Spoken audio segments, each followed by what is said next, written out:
Hi everyone! Isang magandang hapon po sa ating lahat. Ayan, nakapag-video na naman po ang lola nyo. Ayan, isi-share ko lang po sa inyo kung gaano ako na-amaze dito sa puno ng papaya na to. Ito po siya, nasa kabilang bakod namin siya.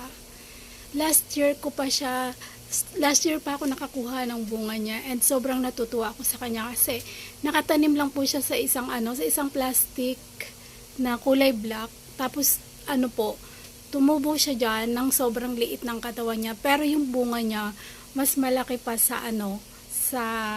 katawan niya. So parang naisip ko, nakaka-amaze diba?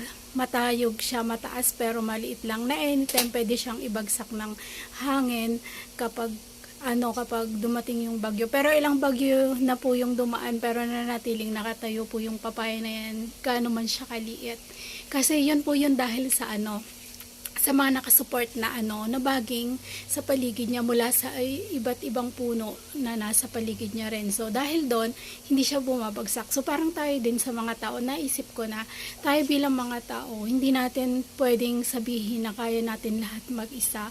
Kailangan pa rin natin yung tulong ng iba para manatili tayong nakatayo. Katulad ng papaya na yan. Anytime pwede siyang bumagsak kung walang mga nakasupport na pumupulupot sa kanya ng mga baging mula sa damo, na ligaw na damo na nandyan sa kabilang lote.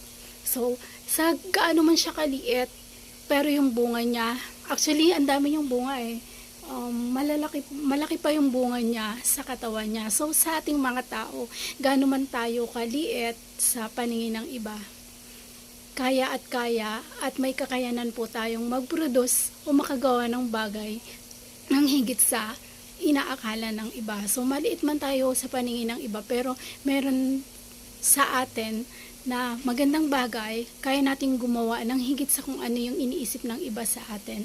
So in short, gaano man tayo kaliit sa paningin ng iba, meron pa rin tayong magagawang maganda at higit sa kung ano yung iniisip nila sa atin. So, kaya hindi tayo dapat nanghusga sa kapwa. Huwag natin silang basang tingnan lang sa kanilang panlabas na kaanyuhan. Kasi ano man yung kalalagayan natin, ano man yung tingin natin sa iba, meron silang magagandang bagay. May mga good qualities sila na higit sa kung paano natin sila tinitingnan.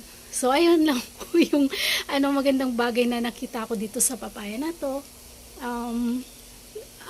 Na na-share ko po sa inyo at dahil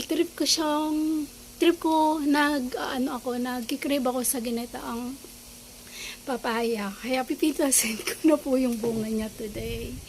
Ayan yung bunga niya, diba? Hindi kasi ako makaakyat doon, papakita ko sana, try kong umakyat. Nakatanim siya sa isang plastic lang